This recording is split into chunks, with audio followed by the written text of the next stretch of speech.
ማይ ጋድ ልጁ አዋረደው። ማይ ጋድ ልጁ በጣም ጎበዝ ነው። ማይ ጋድ አምላክ ብልት አለ የለውም? እግዚአብሔር ብልት አለ የለውም? እግዚአብሔር ቅድም ያመጣው አባት ብላ ያመጣው እንኳን የተናገሩትን አልሰማህም ማለት ነው። ስለ አባት አይደለም ጥያቄ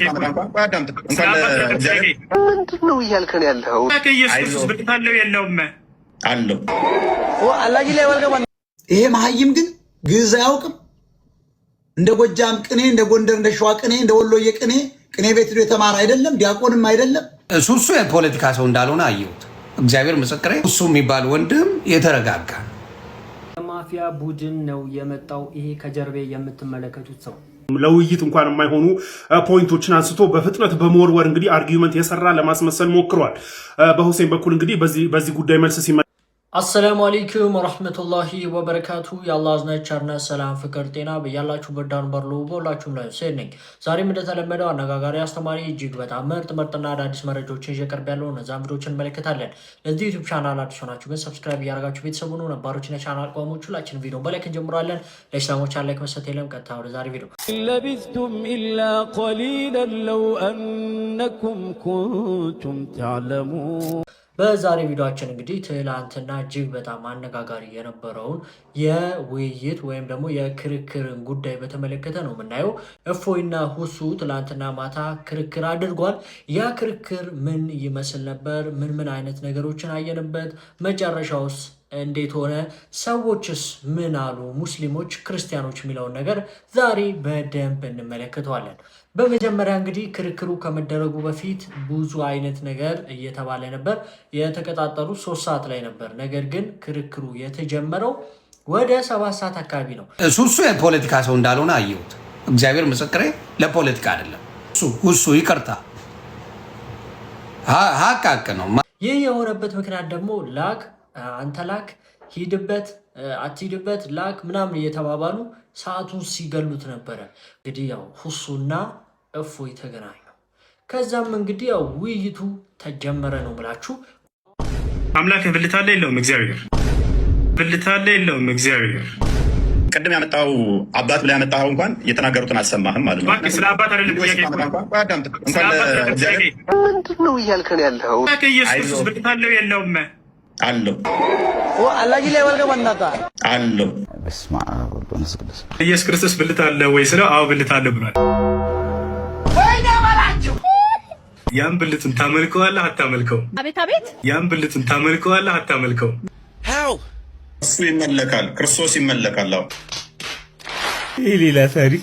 ነብዬ የተናገረውን ነው የተናገርኩት። አንድ የተለየ አልተናገርኩም። እሱንም ዛሬ እናነሳዋለን። ይኸውልህ ስነ ስርዓት ይዘህ አውራ። እፎይ እባክህ አትደረግ። እስኪ ጨርስ ድረስ አዳም። አንድ የሐዋርያ ምስክር አለ ወይንስ የለም? እፎይ ይመልሳል። እሺ ቆይ አዳምጥ አንዴ። ዮሐንስ ወንጌልን አላነበብኩም። አለ፣ በደንብ አለ። ማን ይባላል? ያ ሐዋርያ ከሙታን ሲነሳ ያየው እኮ። አዳምጣ ማስረጃ ስለተሰጠኛለህ። እፎይ ማን ይባላል? ያየው ሐዋርያ ከሙታን ሲነሳ ማዳመጥ ማፈልገው ያው እያዳመጥኩ ነው። ጥያቄ መልስ። ማን ነው ያ ሐዋርያ ያየው? ማን ይባላል?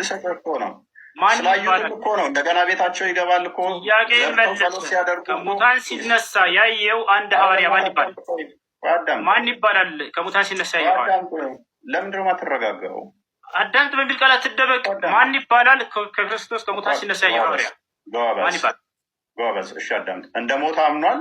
መነሳቱን አይተዋል አላዩም ነው ጥያቄው። አላልኩህም? ሲነሳ ያየው አንድ ሐዋርያ በቃ መልስ የለውም። ወላሂ መልስ የሌለው ጥያቄ አይመልሰውም። እሱ አንተ አይደለም የአንድ ቤተሰብ ወላሂ ጥያቄ አይመልሰውም። አዳምጥ። ይኸውልህ ላንብብልህ። ስለዚህ አዳም በዚያም ሰዓት ተነስተው ወደ ኢየሩሳሌም ተመልሱ፣ ከእርሱ ጋር ነበሩ። ጌታም ስለዚህ ክርስቶስ ከሙታን ሲነሳ ያየው ሐዋርያ ማን ነው ብለው ይሄ ሰውዬ ስሙን ሊጠቅስ አልቻለም። ጥያቄ ጠይቅ። ማብራሪያ አይደለም ኡስታዝ፣ ማብራሪያ አልተጠየቅም። አላህ ኢሳን ሲያስመልጠው ያየም የለም። ማን ነው በሱ ቦታ የተሰቀለው? ሚያቅ የለም። ኢሳ ተመልሶ ይመጣልም የሚል በቁርአን ውስጥ ሽታው የለም። ስለዚህ ልቀጥል። ርዕሳችን ምን ነበር? የነቢያቶች የሰበኩት አምላክ ማንና የሚል ነው። እኔ ስለ አምላክ እስኪ ልንገራችሁ። አምላክ አላህ ሱብሓነሁ ወተዓላ ነቢያቶች የሰበኩት አንዱ አምላክ ታላቁ አብርሃም አምላክ አላህ ሱብሓነሁ በአንድ 20 ደቂቃ አለቀ፣ 20 ሰከንድ አለቀ። እሺ ችግር የለውም። አብርሃም ምን አለ? ወኢብራሂም ኢዝ ቃለ ለቀውሚሂ አዕቡዱላህ፣ አብርሃምን ባለ ጊዜ አስታውስ ሙሐመድ ለህዝቦችህ አምላካችሁን አላህን ተገዙ አላቸው ይላል። ስለዚህ አብርሃም ምን አለ? አምላክን አላህን ተገዙ አለ። ታላቁ ለእስራኤል ልጆች የተላከው ነቢዩ ኢየሱስ ዒሳ ዓለይሂ ሰላም የድንግል ማርያም ልጅ የዛች የጻድቋ ልጅ ምን አለ? ወኢነ አላህ ረቢ ወረብኩም ፈዕቡዱሁ ሃዛ ሲራጡን ሙስተቂም አለ። በህዝቦቹ ፊት በእስራኤላውያኖች ፊት ቆሞ ምን አለ? የእኔም ጌታ የእናንተም ጌታ እርሱ አላህ ነው፣ እርሱንም በብቸኝነት ተገዙት አለ። ነገር ግን ኢየሱስን ዒሳን ካደው ይሄ ሰውዬ እና ተከታዮቹ እኔ አምላኬን አምልኩ እያለ እየተናገረ ኢየሱስ ክርስቶስ ዮሐንስ ወንጌል ምዕራፍ 20 ቁጥር 17 ላይ ወደ አምላክ ያደርጋለሁኛል አምላክ አለኝ እያለ እያስተማራቸው አይ ተሳስተሃል ኢየሱስ አንተ ራስህ አምላክ ነህ ብለው ካዱት ክርስቲያኖች አያችሁ አይደል? ልክ እንዲሁ ኢልያስ ምን አለ? ወኢነ ኢልያስ ለሚን አልሙርሰሊን ኢዝ ቃለ ሊቀውሚሂ አላ ተተቁነ ተድዑነ በዕለን ወተዘሩነ አሕሰነ አልኻሊቂን አላህ ረበኩም አለ። ኢልያስ ታላቁ የአላህ ነቢይ ምን አለ? የእናንተም የአባቶቻችሁን ጌታ እርሱ አላህ ነውና አላህን ተገዙት አለ። ያው ታላቁ ኑሕ ምን አለ? ወቃለ ስብሓነሁ ወተዓላ ሓኪየን ዐን ኑሕ ዓለይሂ ሰላም ፊ ሱረት ሁድ ወለቀድ አርሰልና ኑሐን ኢላ ቀውሚሂ ፈቃለ ያ ቀውሚ ዕቡዱላህ ማ ለኩም ሚን ኢላሂን ገይሩህ። ኑሕ ለህዝቦቹ ምን አለ? ህዝቦቼ ሆይ አላህን በብቸኝነት ተገዙት፣ ከእርሱ በስተቀር ሌላ ማንም አምላክ የላችሁም እና ብሎ ተናገረ። ስለዚህ እፎይ አንተንም ሆነ እንዲሁም ደግሞ ከአንተ ጋር እየተከተሉ ያሉ ልጆችን የማንኛውም ኢትዮጵያ ሀገሬ ልጆች ክርስቲያኖችን ሁሱ ይችላል ሁሱ ይችላል በሉ ኮሜንት ላይ ሳላችኋለሁ። ልክ ነቢያቶች ለህዝቦቻቸው እንደሚሳሱት የአብርሃም የኢስሐቅ የያዕቆብን የኢየሱስን የማርያምን አምላክ አላህን እንድታመልኩ ጥሪ ያደርግላችኋለሁ። ቆም ብለህ አስብ አንተ ልጅ።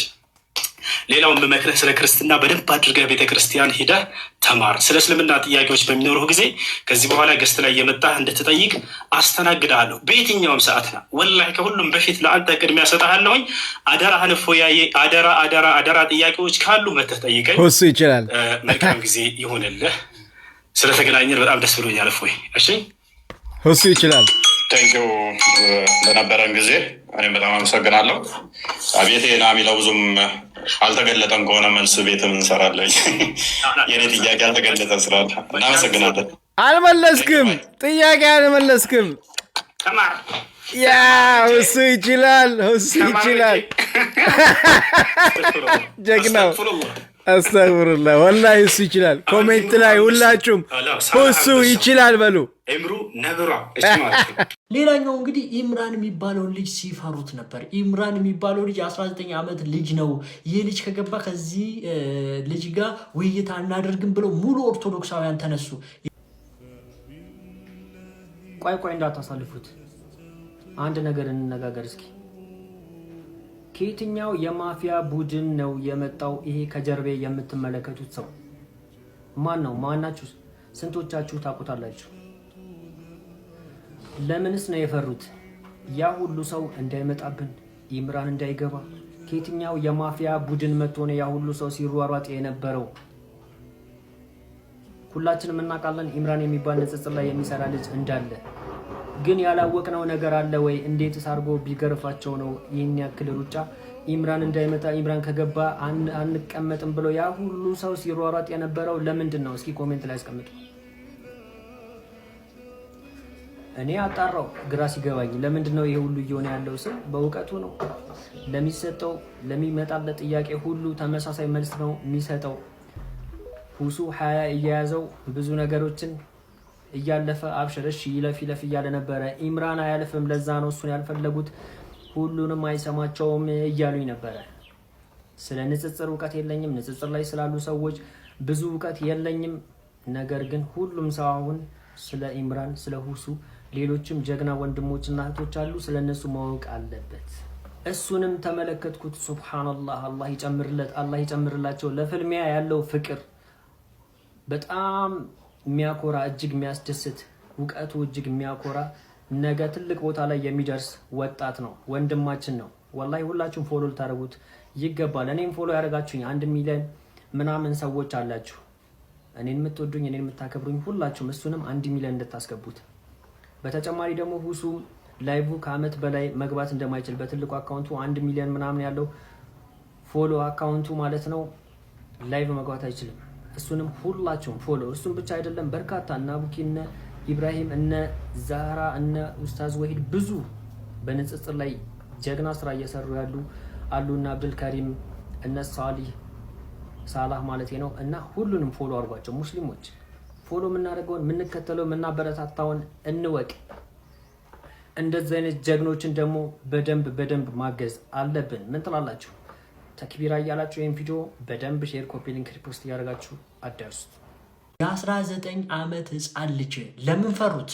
እሱ የነሱ መጽሐፍ እያንዳንዱን ነገር ዘግዝኮ ስለሚያወጣ ይህ መጽሐፋቸው የያዘው ጉድ ለማንበብም ለመስማትም ይሰቀጥጣል። ኢምራን ግን እያንዳንዱን ነገር ስለሚያወጣባቸው ፈርተውት ነው። የ19 ዓመት ህፃን ልጅ ፈርተው ሱብሃንአላህ። ተመልከት፣ ማታ ሲንጫጩ ነበር፣ ሲያንጫጫቸው ነበር ኢምራን የሚባለው ልጅ።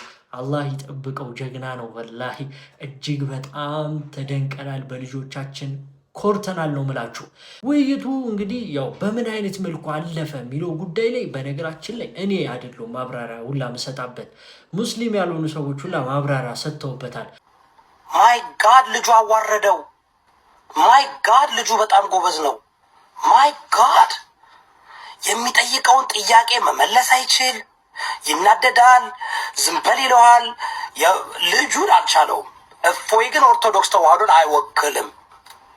ኦርቶዶክስ ተዋህዶን አይወክልም። በግልጽ ተናገር። አምላክህ ሞቷል አልሞተም? ጎበዝ። ስለዚህ ሚዩት አለ።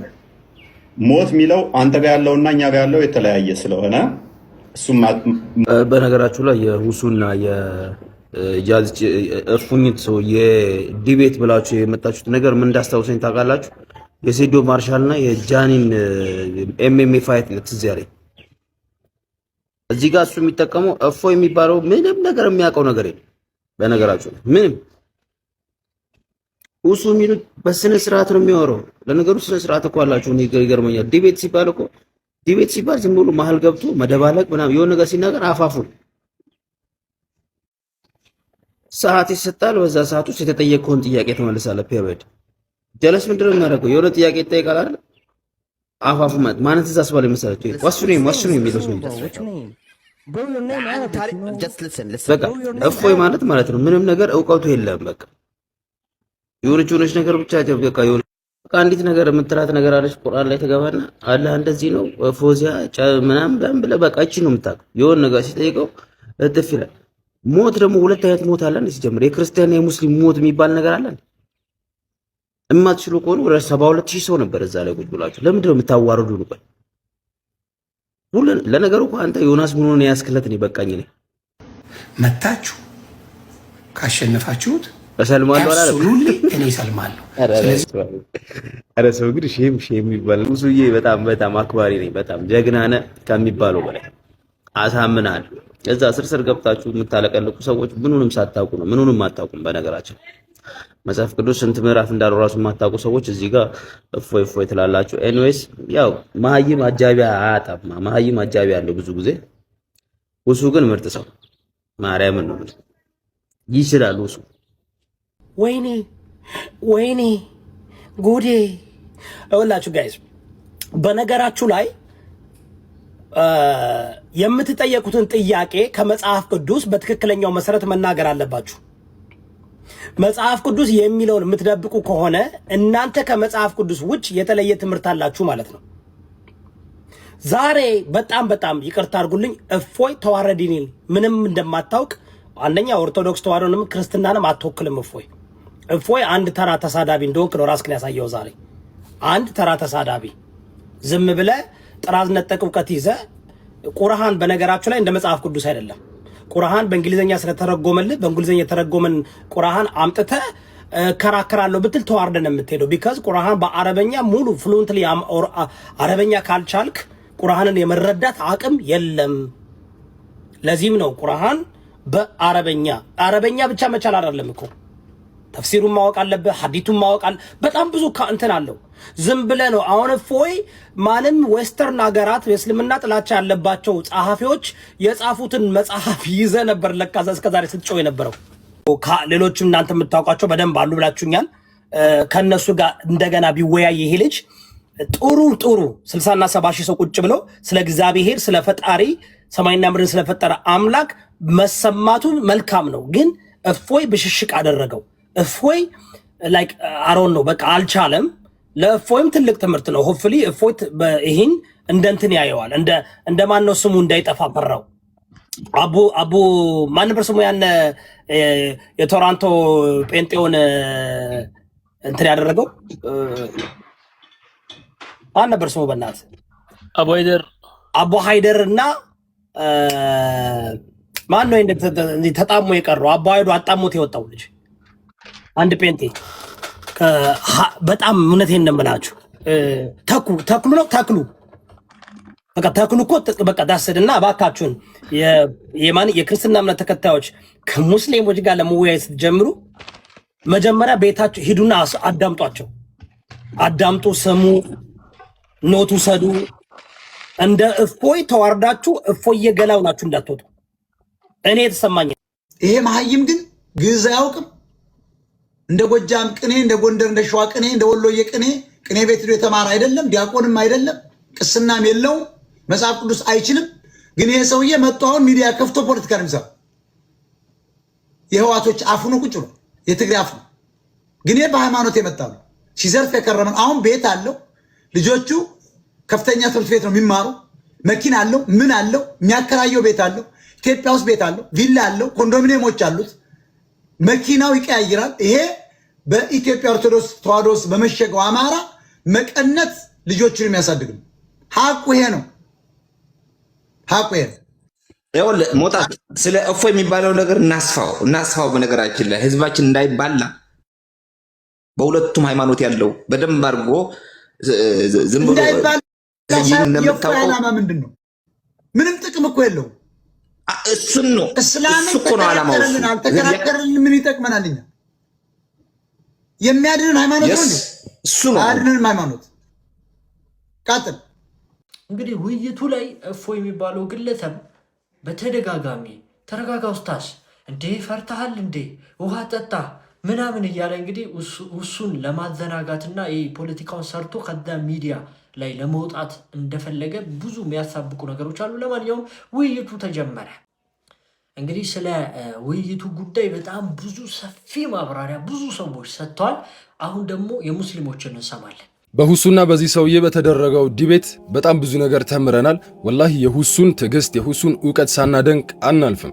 በተመሳሳይ ደግሞ ያህ ሰውዬ የመጣበት ርዕስ አምላክ አላህ ወይስ እግዚአብሔር፣ ነብያቶች የሰበጉት አምላክ የትኛው ነው የሚለው ለመነጋገር መጥቶ አሁንም ስለ ብልት ወይ ደግሞ የሆነ መልስ ሲያጣ አይሻና መሐመድ እያለ እስልምና ላይ መንጠልጠል ብቻ ነው ሁሌ እንደምናየው። ክርክሩ ላይ እንዳያችሁት ሁሱ በጣም በሶብር ነበረ ሲያዳምጥ የነበረው።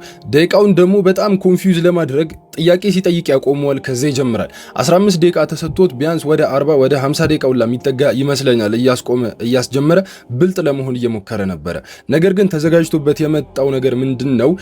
ጥያቄ የማይመስል ነገር በማብዛት ዝባዝንኬ ነገር በማብዛት ሰዎቹ ወይም ተከታዮቹ ትክክል ነው ብለው እንዲያስቡ ነው። ነገር ግን ከትላንቱ ውይይት በኋላ ብዙ የሱ ተከታዮች በእርግጠኝነት ምን አይነት ውሸታም ምን አይነት ፎጋሪ እንደሆነ ይረዳሉ። እንደ ወንድም ሁሱ ያሉ የንጽጽር ወንድሞችን አላህ ያብዛልን። ሁሌም ሀቅ ሲመጣ ውሸት ይብረከረካል። ኢንሻአላህ ጀነት ውስጥ እንገናኛለን። ወሰላሙ አለይኩም ወራህመቱላሂ ወበረካቱ። የማታውን ውይይት እንዴት አያችሁት? እስቲ ሐሳብ አስተያየታችሁን ኮሜንት ላይ ጻፉ። እኔ ባለው ሁኔታ እንኳን ውይይት በእንደዚህ አይነት መንገድ መካሄድ አለበት ብዬ ባላምንም ወደፊት አወያይ ኑሮ በስነ ስርዓት ርዕስ ተይዞ በዛ መንገድ ይወያያሉ ብዬ ተስፋ አደርጋለሁኝ። ለመጀመሪያ ቀን ጥሩ ነው። ግን በዚህ አይነት ሁኔታ ውስጥ ግን ሁሱ ላሳየው ጨዋነት፣ ዲሲፕሊን፣ መረጋጋትና ነገሩን ወደ ፖይንት እንዲመጣ የሚያደርገው ጥረት እኔ በበኩሌ አጨብጭቤያለሁኝ። ወጣት ልጅ በቃ እንግዲህ የተሻለ መረጋጋት፣ የተሻለ ትዕግስት፣ የተሻለ ጨዋነት መታየት የነበረበት እኮ እንደ እድሜውም እንደ መልኩም እንደ ጺሙም እኮ እፎይ ላይ ነበረ። ልጁ ምንድነው እነ ልጆቹ ላይ ያለውን ዕውቀት ጠንቅቆ ያውቃል። ግን እንዲህ አይነት ውይይት ይደረጋል? ለምትበራለ ማን ብለህ ነው ይሄ ምንድነው? ከሁሱን አንደኛ ነጥብ አስጥሎ ፖለቲካውን ለመጠቀም፣ ሁለተኛ እሱን በማበሳጨት መስመር እንዲስት ማድረግ ነበረ። ልጁ ግን አንደኛ ነው፣ በጣም በቃ አንደኛ ነው በጣም። ከዛ በየግላቸው ግን በሁሱም ሳይድ ይሁን በዚህኛው የነበረው የግራና የቀኝ ጩኸት ጠበቃ ለመሆን የሚያደርጉት ጥረት እሱ ተገቢ አይደለም። እንዲህ ዶክሜንት ተደርጎ እኮ የተጻፈ ጽሑፍ አለ። ዶክሜንት ተደርጎ የተጻፈን ቁርአን፣ ዶክሜንት ተደርጎ የተጻፈን መጽሐፍ ቅዱስ ጽሑፉን ልክ እንደ ሁሱት አንብቦ መጠየቅ አልቻለም። ይሄኛም መጽሐፉን እንኳን ሲያነበው ሰውን ለማበሳጨት የሚያደርገው ጥረት አይቻልም። ልጁ ከእውቀት ነፃ ነው። እፎይ በጤነኛ መንገድ ስርዓት አድርጎ መወያየት ባህሪና ልማድ የለውም። ጥላቻ ነው ያለው። ጥላቻ ደግሞ እውቀት አይደለም። እንዴ ጥላቻ እንዴት እውቀት ይሆናል? እንጂ በትክክል አሁን ይሄ ሰው እፎይ ፎይ ፎይ ፎይ ፎይ ፎይ ፉየገላ እንደተባለው የተረጋጋ አቅልና ቀልብ ይዞ በስነ ስርዓት ሁላችንንም አንገት የሚያስደፋ ንግግር፣ ጥያቄ፣ ውይይት እንዴት አላደረገም? አይችልም። እኔ በቃ በዚህ ልክ አይደለም። የእፎይ ገመና ገና መገለጥ አለበት። የእፎይ ገመና መገለጥ አለበት። በዚህ ልክም ደግሞ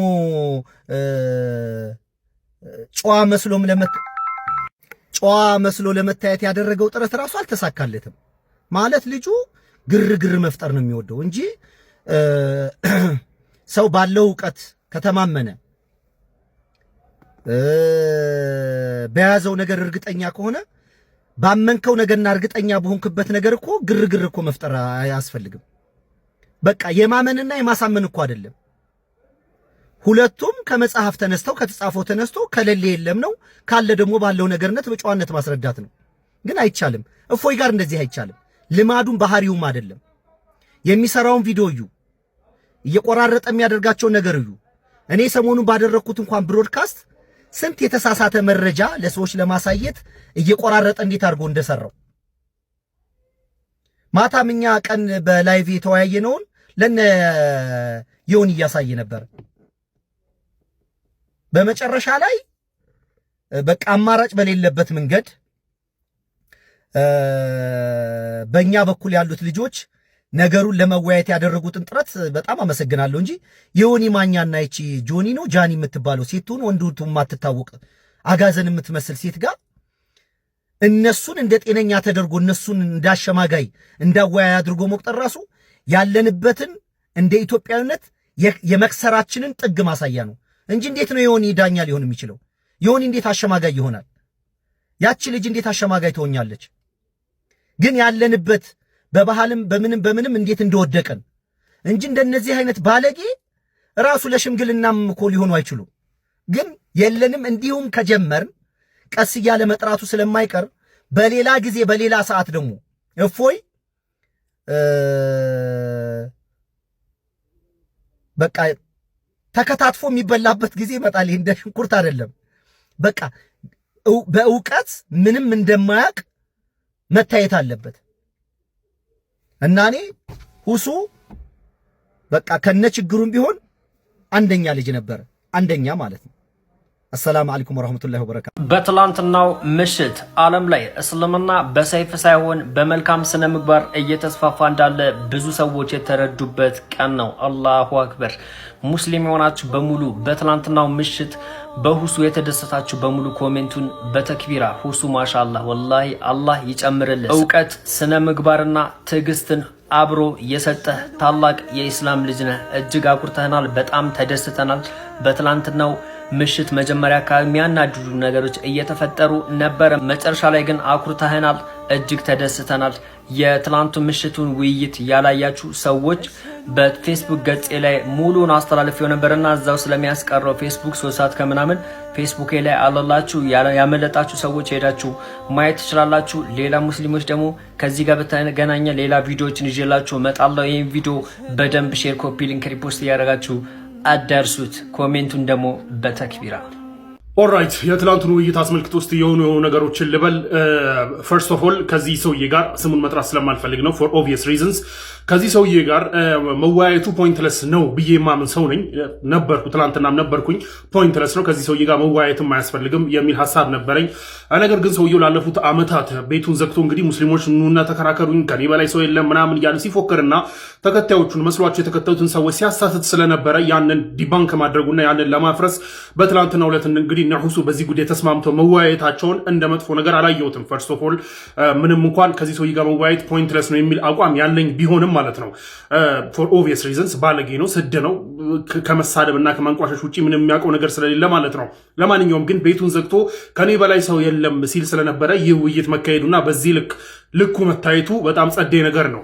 ያሳዘነኝ ነገር ግን ካሳዘነኝ ነገር እንጀምርና ያሳዘነኝ ነገር ግን የኦርቶዶክስ ተዋሕዶ ቤተክርስቲያን ሊቃውንት ያጣች ይመስል ስንት ስማርትና ነገራቶችን ማገናዘብ ኦር ማሰላሰል ክሪቲካል ቲንኪንግ የሚያውቁ ሊቃውንቶች ያሏት ኦርቶዶክስ ተዋሕዶ ቤተክርስቲያን ሰው ሳታጣ እንግዲህ በዚህ ባለጌ በሆነ ሰውዬ ከቅድስና በጣም ባፈነገጠ መልኩ ስነ ምግባር የጎደለው ከዛ የእውቀት ማነስ ያለበት የራሱን እምነት እንኳን በስነ ስርዓት የማያውቅና ያ ብቻ ሳይሆን ደግሞ በጣም ከዚህ ደግሞ የባሰው ደግሞ ምንድነው ነገራቶችን የማሰላሰልና የማገናዘብ አቅሙ በጣም እጅግ በጣም የወረደ ሎው አይኪው የሆነ ሰውዬ ወክሏት መምጣቱ እሷ ባትወክለው ምንም እንኳን ባትወክለውም ግን ይህንን ከ1 ሚሊዮን ህዝብ በላይ ያየውን የቲክቶክ ውይይት ላይ ሲምቦሊካሊም ቢሆን ያን ኦርቶዶክስ ተዋሕዶን እወክላለሁ ብሎ መምጣቱ የሚያሳዝን ሆኖ ታይቶኛል። ሰው ባልጠፋበት በዚህ ሰውዬ መወከሏ እኔ አሳዝኖኛል።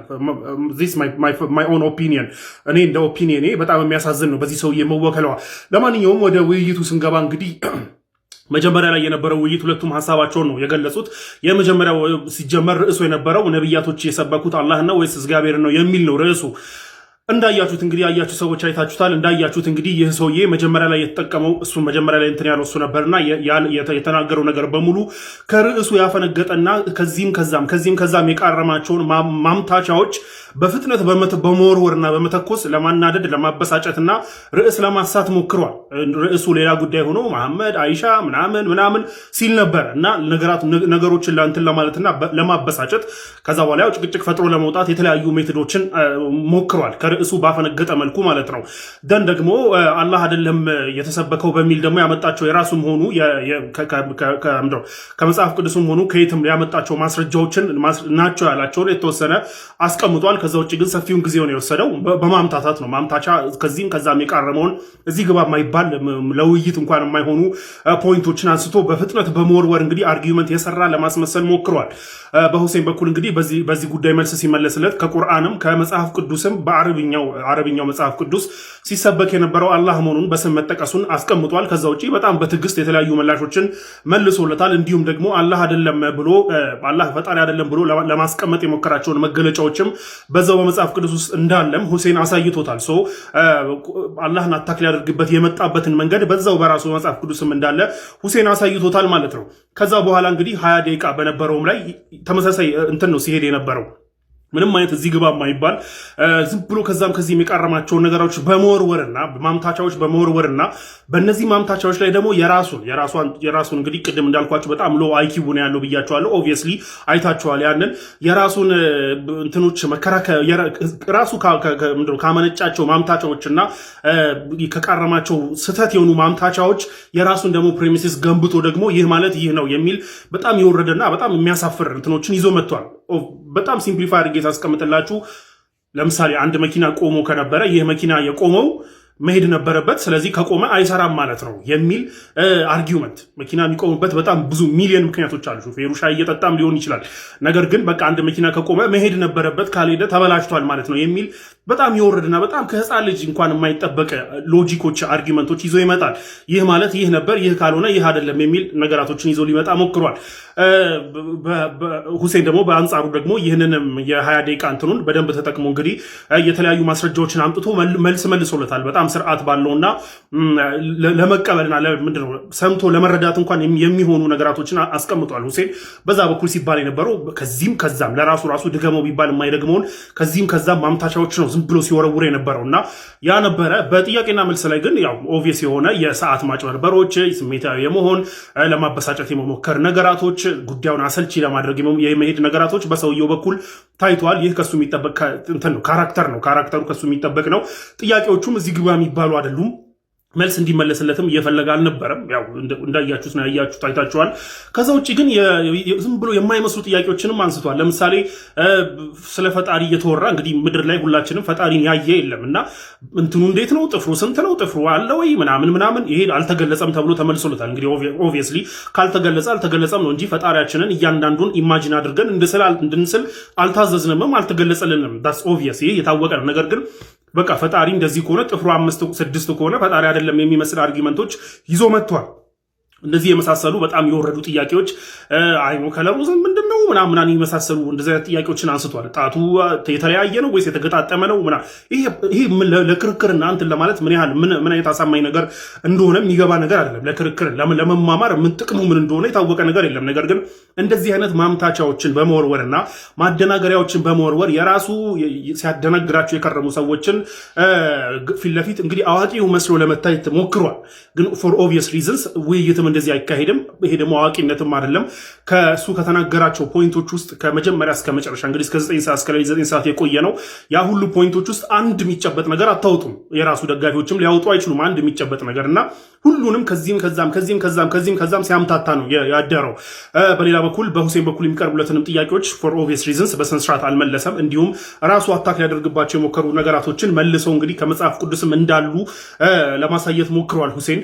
ለማንኛውም ይህ ውይይት በጣም ምን ብዬ ልንገራችሁ፣ ይሄ ለመወያየት ፖይንቶች ማስቀመጥ ግድ ነው አይደለ? ለመወያየት ይሄ ነገር እንዲህ ነው ብለህ ማስረዳትና ለዛ መልስ መጠበቅ ነው ውይይት ማለት። ነገር ግን እሱ ራሱ ይሄ ነገር እንዲህ ነው ብሎ ለማስረዳት የሞከራቸው ይህ ሰውዬ ስሙን መጥራት ስለማልፈልግ ነው።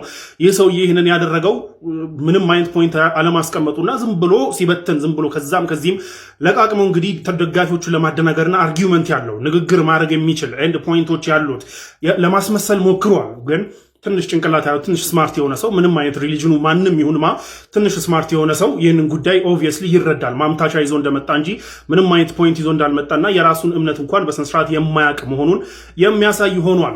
ለማንኛውም ግን እስከዛሬ ሲፎክርበት የነበረውን ቤት ዘግቶ ከኔ በላይ ሰው የለም ምናምን እያለ ሲፎክርበት የነበረውን ነገር ፊት ለፊት ቀርቦ በትናንትናው ዕለት ትክክለኛ ማንነቱና የአስተሳሰብ ሌቭሉ ምን ያህል የወረደ እንደሆነና አይኪቡ ምን ያህል የወረደ እንደሆነ በትናንትናው ዕለት ታይቷል። ናው ከዚህ በኋላ ከዚህ ሰውዬ ጋር መከራከር ፖይንትለስ ነው ብዬ አሁንም አምናለሁ። ምክንያቱም አንደኛ እንትን አይገባውም፣ የምታስረዱት ነገር አይገባውም። ምክንያቱም ልክ እንዳልኳችሁ በጣም አይኪቡ በጣም የወረደ ነው። እንደምታዩት የሚያመጣቸው አርጊመንቶች በጣም የወረዱ ናቸው። በቃ ይህ ማለት ይህ ካልሆነ ይህ ነው የሚል በራሱ ፈልስፎ የሚያመጣቸው አርጊመንቶች በጣም የሚያሳፍሩ ናቸውና ከእንደዚህ አይነት ሰው ጋር ተወያይቶ መግባባት አያስፈልግም፣ መግባባትም አይቻልም። ምክንያቱም ብትነግሩትም አይገባውም፣ ይህንን አሰላስሎ የመረዳት አቅም የለውም። ከዛ በኋላ ደግሞ እሱን እውነት ብሎ የሚከተሉ ደጋፊዎችም አሉት። እነሱም ደጋፊዎቹ ልክ እንደሱ ናቸው።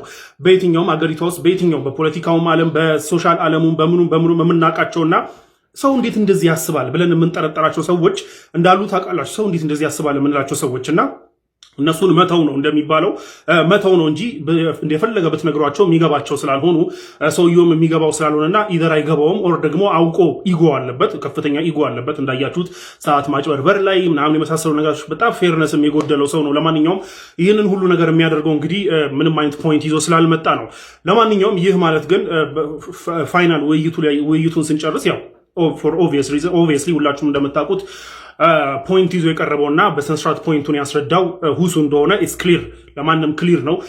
ከዛ በኋላ እንግዲህ ብዙ የሌላ እምነት ተከታዮችም ወጥተው ብዙ ቪዲዮዎች ሲሰሩ አይተናል። እንዲሁም ደግሞ የተለያዩ ሰዎች መጥተው እስልምናንም ሲቀበሉ አይተናል።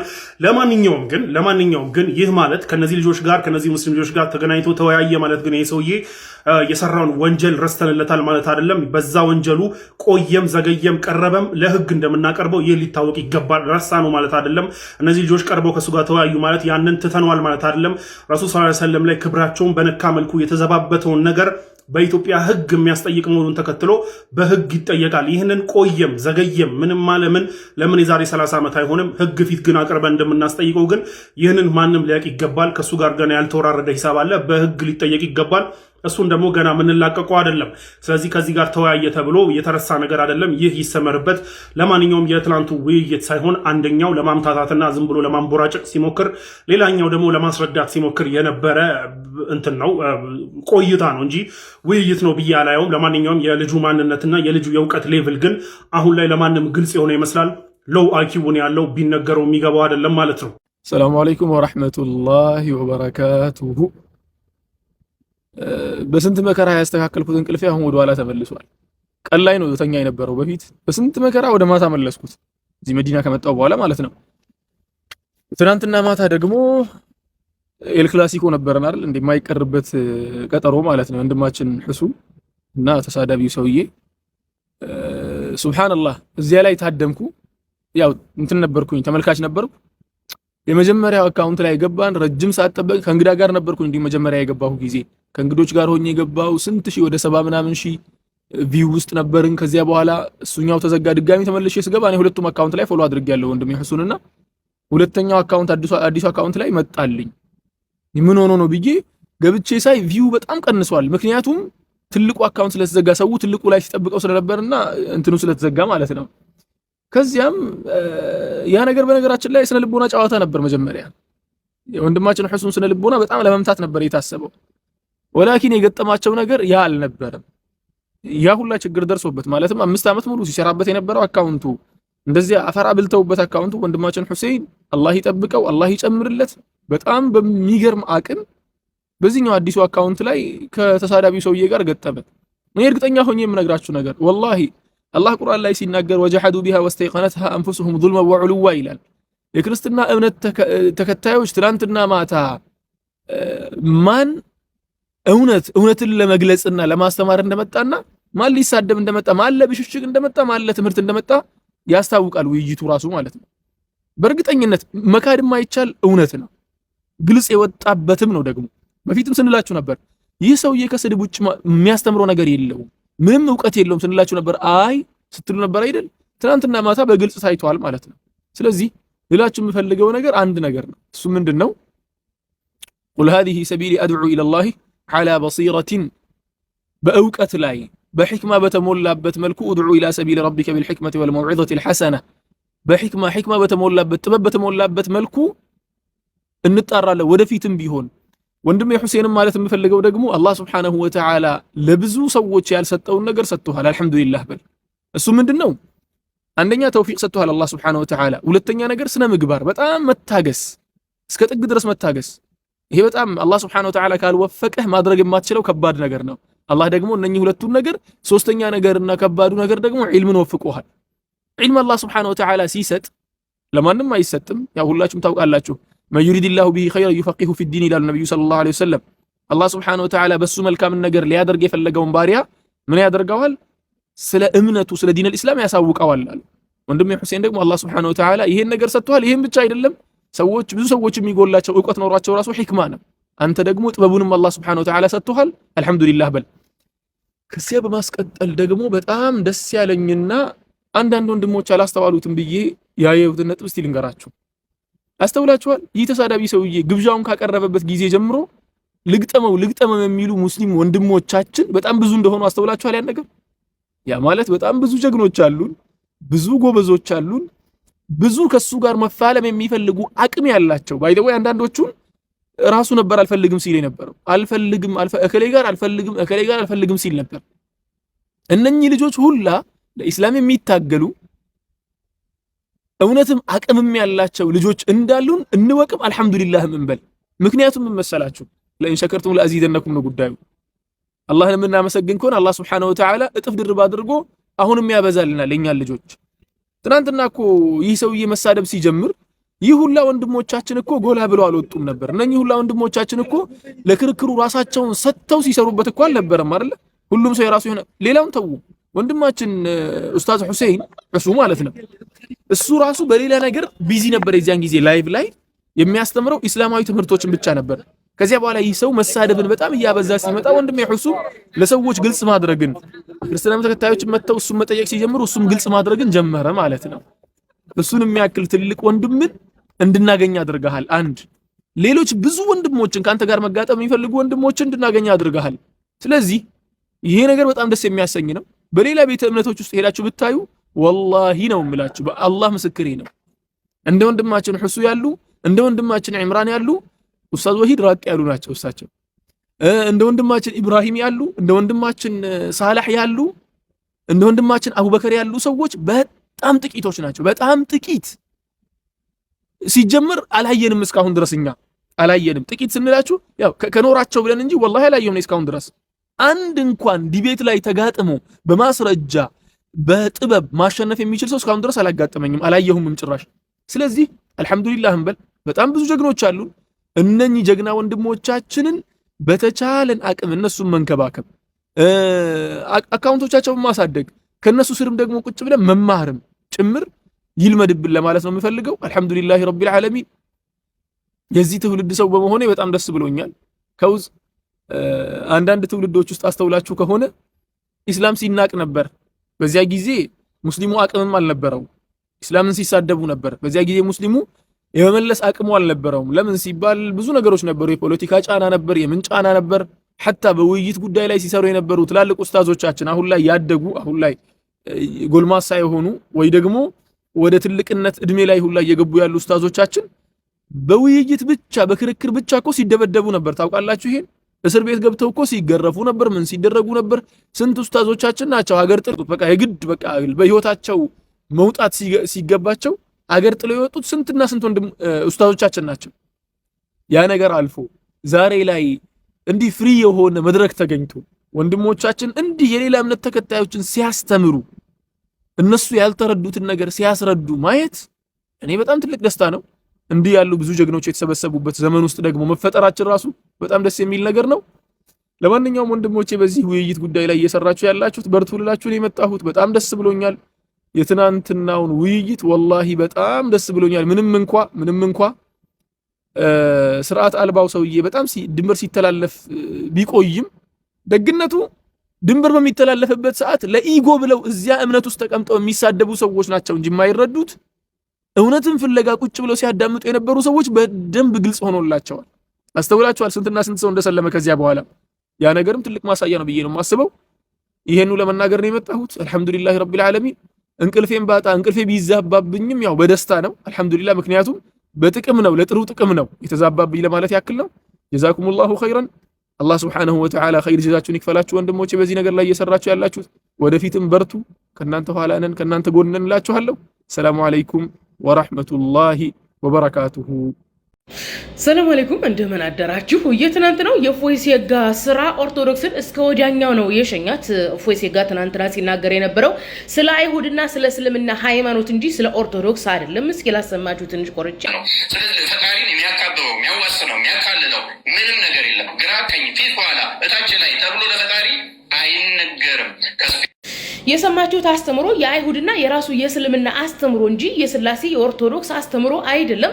በመሰረቱ የትናንትናው ውይይት ወይም ክርክር የነበረው ስላሴን ነብያትና ሐዋርያት ሰብከዋል ወይ ኢየሱስ የተባለ ፈጣሪ እግዚአብሔር አለ ወይ የሚል ነበረ። ነገር ግን ፎይሴጋ ምናልባትም አሸንፋለሁ የሚልበትን ኦርቶዶክስን እስከ ወዲያኛው የሸኛትን ነጥብ ነው የመረጠው። ስለ ባህሪያት ነበር ሲያወራ የነበረው። እንግዲህ ፈጣሪን የሚያካልል የለም፣ ፈጣሪን የሚመስል የለም፣ ፈጣሪን በምንም አይወሰንም፣ በአቅጣጫ አይወሰንም የሚለው ራሱ እስልምና እንጂ ኦርቶዶክስ አይደለችም።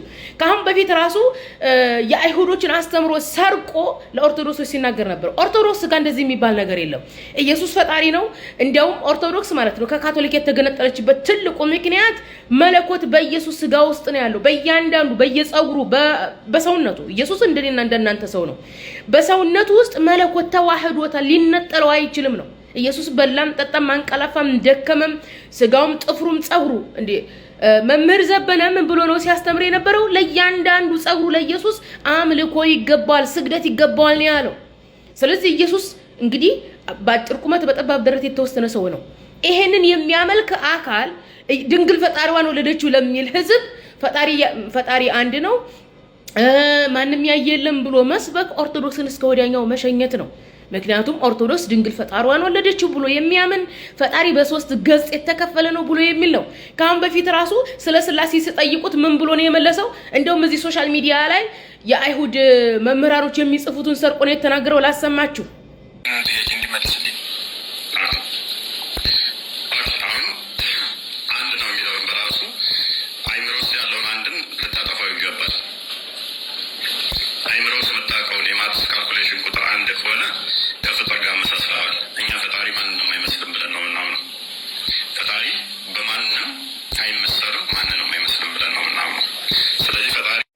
ስለ ስላሴ ሲጠይቅ የመለሰው መልስ ነው። መልሱ ግን የእስልምናውና የአይሁዱ ነው። እንደውም ኢማሙ ሻፊዒ አላህ አንድ ነው ተውሂድ የሚለውን ሲያብራሩ አምላክ አንድ ነው የሚለውን እንዴ አንድ እንደዚህ አይነት ነገር አይደለም ብለው በሰፊው ያብራሩታል ረሂመሁላህ።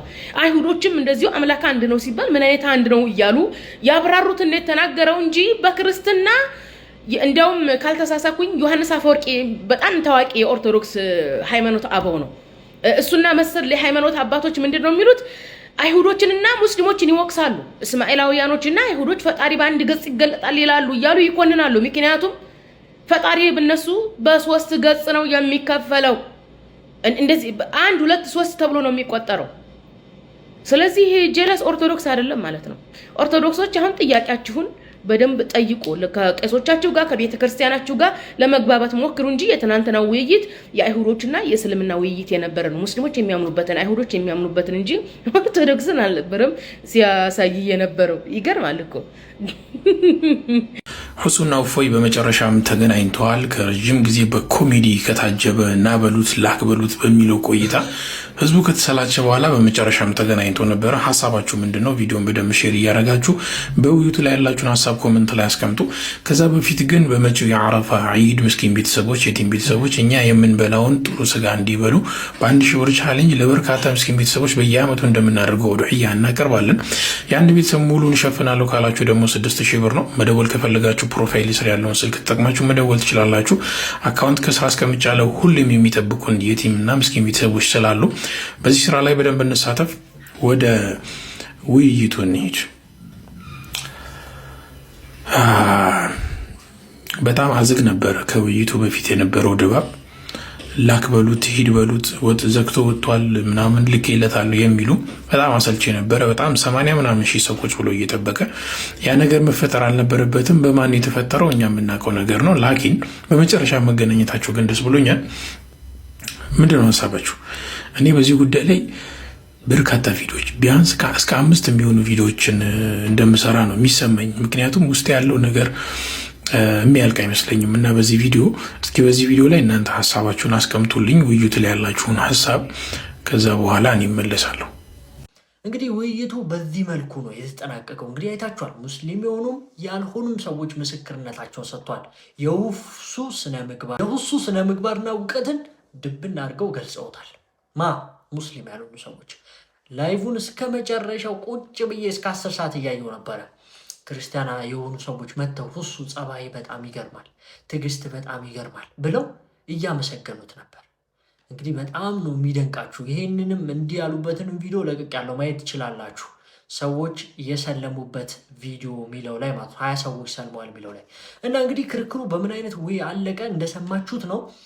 እፎይ የሚባለው ግለሰብ ስለ እስልምና ሲሳደብ ከርሱ ውጪ በሆነ ንግግር ነበረ እንግዲህ ያሳለፈው ሙሉ ነገር በቃ እንደዛ እያለ ነበር።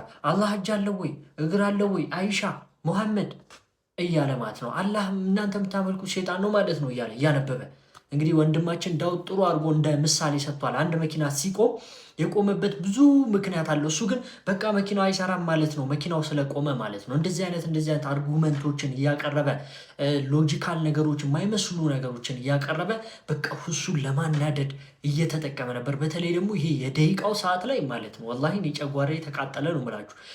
የሚጠይቀው 15 ደቂቃ ነው። እሱ ግን የጠየቀው 1 ሰዓት ይሆናል።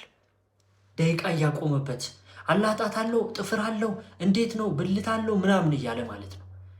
እጅግ በጣም የህፃን ስራ ሲሰራ ነበር። ስለ እምነቱ ምንም ነገር አያውቅም። እንግዲህ ሁሱ ጥያቄ ጠይቆታል። ጥያቄ ሲጠይቀው ምላሽ ሊመልስ አልቻለም። እንግዲህ እያያችሁት ነበረ። ፈጣሪ ብልት አለው ብልቱን እናመልካለን እያለ ነበር። እንደዚህ አይነት የወረደ ንግግር እየተናገረ ነበር። ሁሱም እንግዲህ ከመጽሐፍ ቅዱስ ያሉ ነገራቶችን ሲጠይቀው ነበረ። ለዛም እንግዲህ ያልጠየቅኩህን ነገር አትመልስ እያለው በተደጋጋሚ ክርክር ውስጥ ገብተው ነበረ። እንግዲህ ሁሱ ጥያቄ ሲያቀርብ እሱ ሌላ ነገር እያወራ እፎይ የሚባለው ግለሰብ። ለማንኛውም የእፎይ የሚባለው ግለሰብ ለጥያቄ ሳይሆን መቅረብ የነበረበት ለህግ ነበረ።